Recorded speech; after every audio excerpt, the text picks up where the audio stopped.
Hello, Leo, Sun, Moon, Rising, and Venus signs. Kamusta kayo? Sana po yung nasa mabuti kayong kalagayan. Welcome back po sa Star Tarot. Kung bago kayo rito, welcome din kayo. Thank you for your support. I truly appreciate it. God bless you all. Cleansing waters. Ayan pa una mensahe ninyo. Purification activates vibrant life force.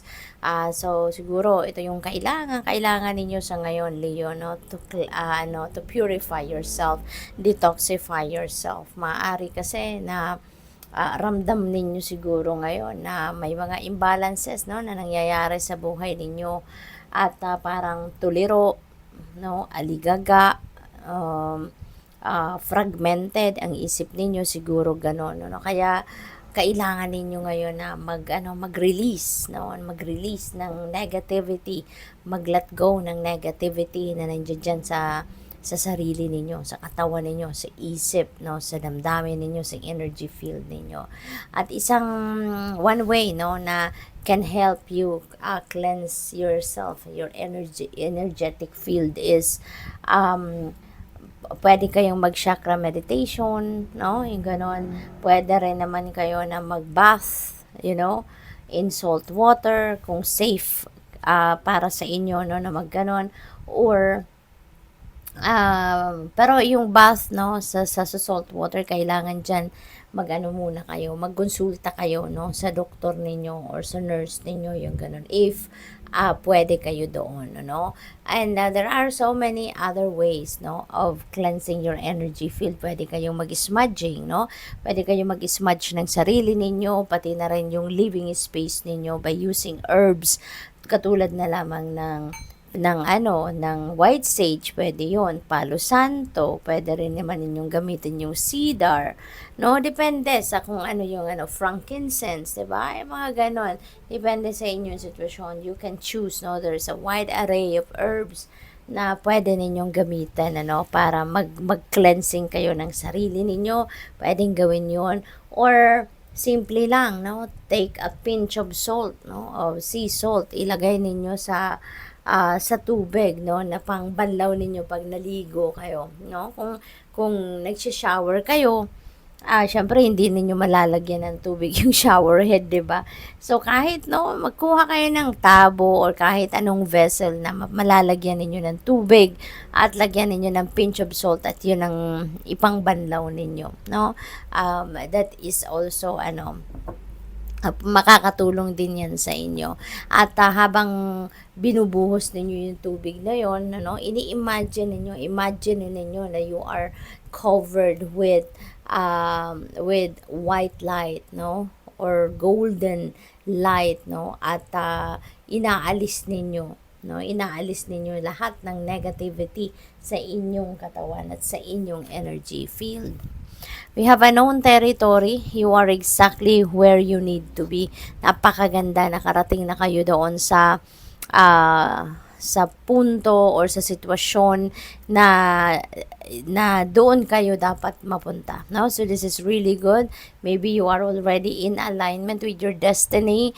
Maaaring nandoon na kayo sa kung saan kayo dapat mapunta. No? Yun ang sinasabi dito.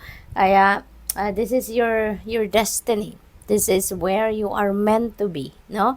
Yung ganon. Kaya siguro masaya na kayo, 'di ba? So what else? We have crossing bridges. It's time for healing, for connecting, for mending and releasing. Ayan. So it's time for healing. Ayan, which is really really good. Siguro meron kayong naging kaaway, naging kadiskusyon, meron kayong rough patch with someone, no, dati, at ngayon maybe baka meron na ditong pag-uusap, baka nandoon na kayo sa point na handa na kayong mag-heal, handa na kayong mag-forgive, no, handa na kayong patanggapin kung ano talaga ang nangyari between the two of you, no, na sadyang ganun talaga ang buhay. May mga pangyayaring kailangang mangyari to get to where you are now, di ba? Mga ganun ba? Panahon din ito, no, for connecting and mending. So talagang merong reconciliation na pwedeng maganap, no, sa buhay ninyo, or baka time, no, para i-let go na kung sino man ang ang taong ito na hindi na nagsiserve ng inyong highest good. We have mystic healer, healing energy flows through you. Ayan. So, maybe you are a healer, no? Leo, baka kayo ay isang healer and you are being reminded dito na i-embrace mo na, panahon na para yakapin mo na yung gift sa'yo, yung spiritual gift ninyo bilang healer, no? At makatulong na kayo sa maraming tao, ma-carry out nyo na yung inyong mission sa buhay bilang healer, or pwede rin na ang iba siguro sa inyo, kayo rin naman ngayon yung nakaka-receive or makaka-receive ng healing energy. So, para siguro kayo ngayon yung ginagamot or gagamutin, ano? What else? We have gates of triumph, success expand in your life. Napakaganda kasi may tagumpay, no? May tagumpay dito na naghihintay sa inyo. Finally, makukuha nyo na yung success, makakamit nyo na yung tagumpay, yung bunga ng inyong paghihirap, pagsisikap, pagtsatsaga, nandiyan na, kaya napakaganda, 'di ba? Napakaganda. Sa ngayon, ano, magbubukas ito ng mas marami pang magagandang bagay, no? Magagandang oportunidad sa buhay ninyo. What else? We have fellow travelers. Support is all around you. Okay, Leo? Support is all around you. So, wag kayong mag-alala, no? Huwag kayong mag-alala.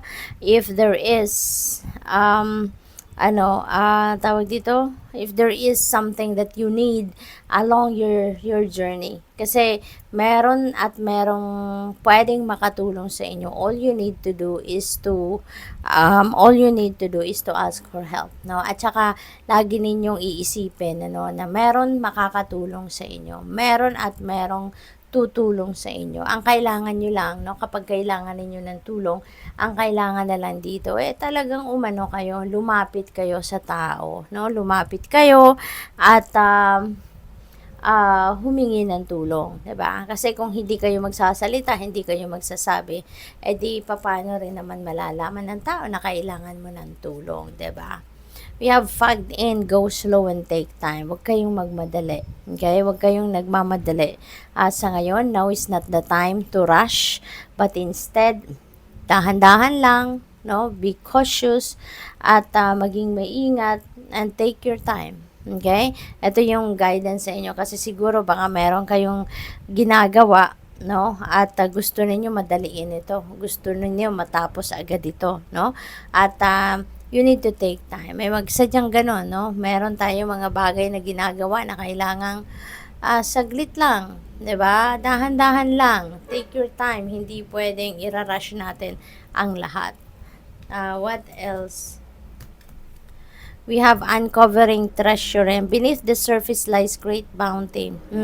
Meron kayong madidiscovering kayamanan, meron kayong madidiscovering something na napakahalaga, no? This could be kaperahan, or siguro pwede ring pwedeng kayamanan, or pwedeng source of money, 'di ba? Baka bagong money path ito, opportunity na maghahatid sa inyo ng kayamanan, ng abundance and prosperity. So, good luck. Thank you for watching. Love and light. Namaste.